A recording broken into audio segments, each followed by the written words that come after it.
Welcome to Quays News. It's November 1st. You're joined by Grace O'Hare and Joe Wilmot. Coming up,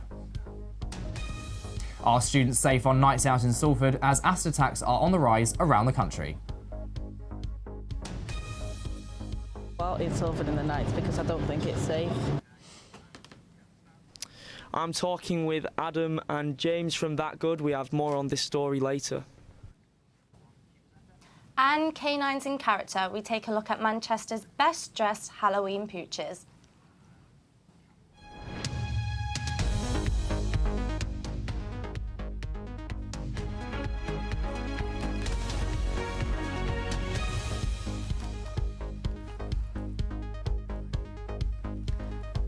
Good afternoon. Our top story today. Students in Salford have been questioning their safety on a night out.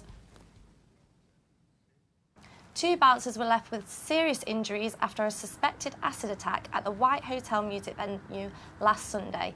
The men are receiving treatment for serious burns, but no arrests have been made yet. I went to ask students how safe they really feel going out on a night out in Salford. No, I don't even go out in Salford in the nights because I don't think it's safe. And even after the attack, it just is not a good idea. Things happen like that all over the world, so I mean you can never know what's going to happen. So you can't control what happens in the world, but I mean I guess it does frighten you a bit, but I mean you can't let that control you to not have a good time. So yeah, I'd say I'd feel pretty safe. Usually if I'm going out, I'm with a group of mates and we're not idiots, so we kind of stick to ourselves and stay safe, whereas if I was on my own it might be a little bit different. Now, Halloween is one of the most enjoyable nights of the year, but last night took a violent turn as two groups of teenagers began attacking each other at the Wythenshawe tram station in Greater Manchester. Joining us in the studio now is our crime correspondent, Dan. So Dan, just tell us a little bit about the first incident. So last night there were two incidents happening in Manchester. The first involved two teenage boys aged between 14 and 15, and they were physically assaulted last night outside the Wythenshawe train station at around about 7:40. Now, it's unsure on what caused the fight. The only details we know so far is that the Greater Manchester Police said that involved two groups of teenagers. And Greater Manchester Police have since launched an investigation and are appealing for anyone who has information to come forward, because these teenagers yesterday suffered head and face injuries, thankfully not life-threatening. And is there a number that the public can contact? Yeah, exactly. If you wanted to contact the police, you can on 101 or anonymously via Crime Stoppers on 0800 555 111. And we understand there was a second incident, which was a slightly more severe one. Just tell us about that one. Yeah, this one was even more dangerous. As you said, a group of 20 to 30 teenagers were reported at around about 9:50 that they were activating fireworks near where children were trick-or-treating last night. Now, that's dangerous already. And thankfully, no one was injured. But again, the police are launching an investigation and they want anyone with information to come forward. Fantastic. Thank you. Now, if you're into art, you have probably visited the Contemporary Art Fair in Manchester this weekend. This showcased a range of street and print pieces. Our reporter Ellen Milligan has more. By Art Fair joined the Manchester Contemporary this weekend, showcasing artwork from a range of contemporary artists, including Banksy, Tracy Emin, Yoko Ono and Damien Hirst at Manchester Central. This is the fair's 10th year after launching in 2008, but this is its first year at this venue. It also marks the launch of the Manchester Contemporary Art Fund, which will acquire work for the Manchester Art Gallery's collection.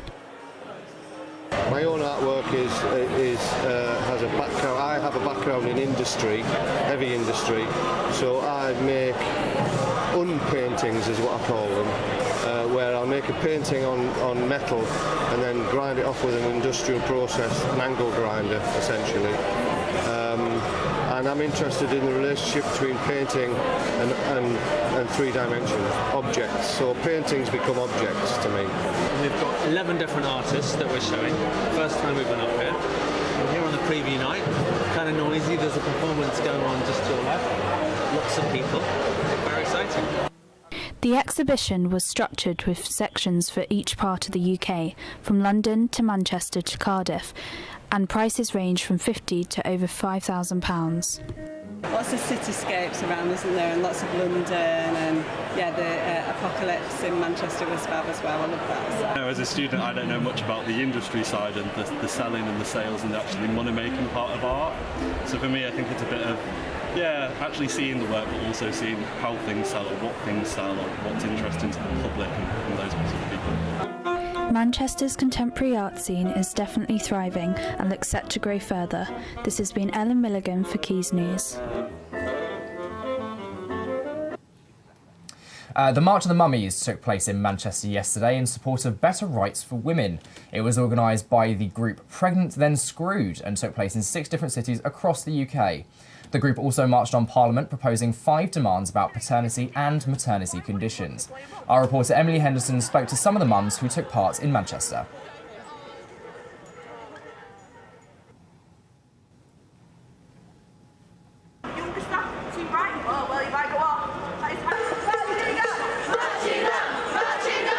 Workplace discrimination is ridiculous because why wouldn't you want to employ a mum?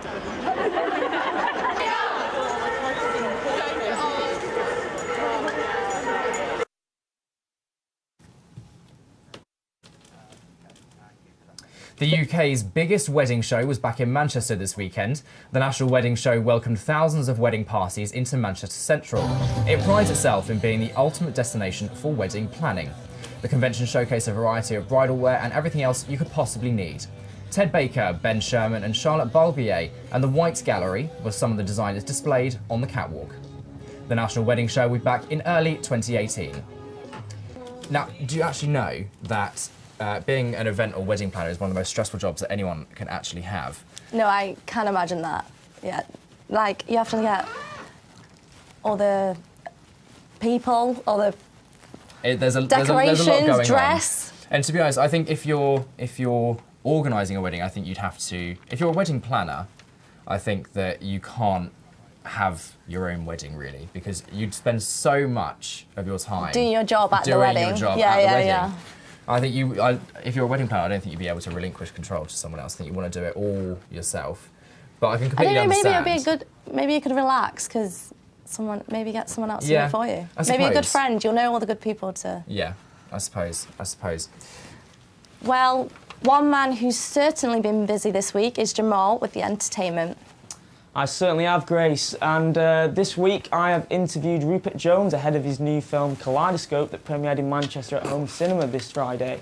Let's take a look.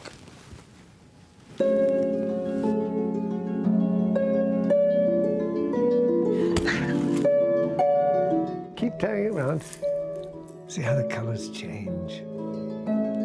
Don't you remember how happy we were? Happiness to kill for. Could you explain the plot of the film and some inspirations for the film getting made?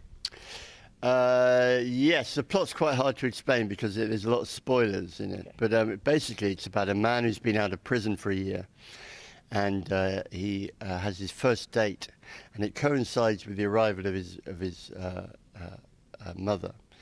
And at the beginning of the film, he wakes up and finds a dead body in his bathroom, and most of the film is about him trying to hide his crime from his mother. But there is a big twist that I can't really give away. So the film obviously stars your brother, Toby Jones. Yeah. What was it like establishing a working relationship with him, and how do you feel his performance elevates the film? I hope so. It's a real pleasure working with Toby. We've done it a couple of times before. So a long time ago, we made he was in a pop video that I directed for a local band here, actually, Gomez, called Whipping Piccadilly, which is about a day out in Manchester. And then we worked together on a short film, probably about 8 or 9 years ago. And so we sort of knew that it was going to be okay. We weren't going to kind of turn into different kinds of people. But I think he brings the main character is not necessarily that sympathetic on the page, So I think what Toby brings is a sense of vulnerability to that character, allowing the audience to sort of side with a character who might otherwise be a bit too different to them. If you like your films dark and mysterious, I'm sure Kaleidoscope will be the film for you. The film is released on November 10th, and you can catch a longer version of the interview on Real Talk that airs after this show. Now to music, two young rappers that are looking to merge hip-hop and fashion to reflect Manchester street culture. I spoke with Adam McCubia and James Barker to discuss their project known as That Good Collective. And that's just how human nature goes. Let the rhythm of the music cure your soul. Yeah, I'll leave it there. And that's just how human nature goes. So let the rhythm of the music cure your soul. Why do you think hip-hop and fashion is so synonymous with each other? Because, like, because a lot of hip-hop's just come from sort of urban and youth culture where people don't really have a lot of money. So I think as soon as people end up getting money, they just want to buy clothes and bling and all that sort of stuff. So I feel like that's why it's so linked together. But with us, I feel like, I don't know, we've always just kind of liked fashion and we've always kind of liked music. And me personally, I've always liked art. So That Good was just kind of a mix of all those three things. So, and just a place where I could just express myself and like design the clothes that I wanted to do whilst also making the music that I wanted to make and drawing all the stuff that I wanted to do. And yeah, it was just a way to sort of express myself. Now the music videos for you both have a particular feel that isn't really related to rap in the recent years. Do you think your clothing range like represents that as well? I think with the clothing range, it kind of just represents be yourself because everything's black and everything's quite simple, but you can kind of wear it with your own sauce, if you know what I mean. Like, so you can wear it with different kind of hoodies or wear it with whatever pants you want. It's kind of like up to you. And I feel like with the music videos as well, we're not like trying to portray a glamorous lifestyle because we don't lead glamorous lifestyles. We're just, I'm on minimum wage, he's a student, like, but we're just doing what we love, like. And I feel like a lot of people in our generation can actually relate to that, but that, in the sense, like, wasn't the main reason we did it. We're just like being ourselves. Now, it was great speaking to Rupert and the guys from That Good. The full interviews will be online at Quays.net soon. Now, guys, will you be watching Kaleidoscope? Well, it's not normally my cup of tea, I'm not going to lie. But I do like films that do make you think, and you do as well, don't you? I feel like the film will be a lot like, you know, Shutter Island. Shutter I feel Island, like it's Inception. that kind of vibe, yeah. It seems to be like Leonardo DiCaprio seems to do those sort of like thinking films, but to us, I might give it a go. Yeah, it'll make you think. I think it'd be a good one to watch. Well, November is welcoming us with some autumnal weather, just in time for bonfire night this weekend. We're hoping for little to preferably no rain whilst we enjoy the fireworks display, but this is Manchester, so here's Anna with the weather. Well, we are definitely coming up to the winter season with temperatures dropping very quickly. Today we are expecting some cloud with temperatures dropping to the lowest of 9 degrees throughout the afternoon and the evening. For the rest of the week we should be expecting some sunshine and cloud with temperatures getting slightly warmer. Heading into the weekend, on Saturday we are going to be experiencing some showers throughout the day and onto the night with a temperature of 9 degrees, just in time for the Manchester Christmas lights switch on to get us in a festive mood. On Sunday we are hopefully going to be seeing a little bit more sunshine with the temperature staying consistently low, perfect for Heaton Park's bonfire and firework display, so don't forget your winter coat and wrap it warm.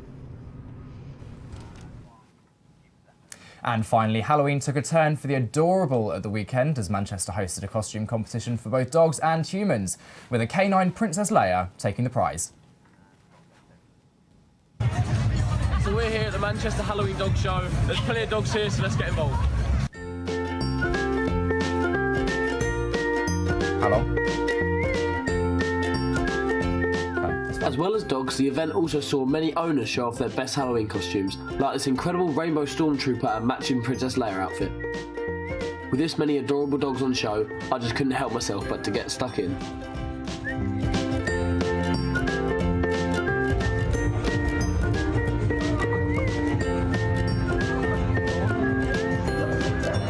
There are a total of 3 prizes up for grabs at the show.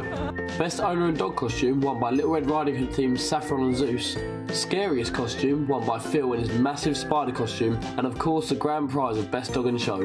This year's winner was Libby with her amazing Princess Leia costume.